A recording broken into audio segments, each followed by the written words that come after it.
So for this breakdown, we're looking at Killian Hayes in transition situations, and this is an area where I would like to see him with the ball in his hands just a little bit more. And I know we have Cade Cunningham as well, and I've talked about that, but the reason is because of this. When he catches the ball for a transition situation, his eyes immediately go up. He's the best on the team of this, of kicking the ball ahead like he does to Hami here, who's leaked out, gets out in front of the Suns defense and gets an easy bucket. And I love that about Killian Hayes, that he's always looking to get his teammates involved and kick ahead, or like we see here, make the cross-court pass. So there are times I'd like to see Killian keep the ball in his hands and continue to be aggressive. I'll highlight that later, but I love this pass across the court. In transition, usually the team is really focused on ball side. Okay, even in the half court, that's the truth. In transition, I think it happens even more, and now Killian Hayes is able to switch sides of the floor before the ball just barely crosses half court. And while it doesn't create a huge advantage, it immediately is able to put pressure on the defense, and then after a couple passes, gets Cade Cunningham a wide open three. We're going to see it here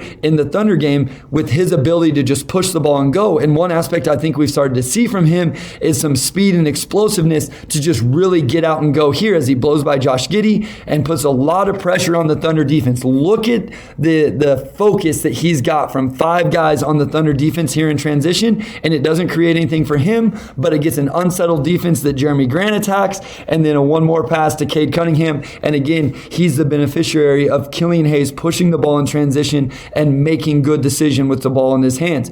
And then one final one, I do want to look at him attacking the basket for himself. So off the Cade block, again, we're going to see him get the ball and just really go and kind of just put a little bit of a burst as he attacks the basket, plays through a little bit of contact, isn't able to finish, but gets himself to the free throw line where he shot a really high percentage. I just think this is a situation where I'd like to see the ball end up in his hands just a little bit more. Foul from behind.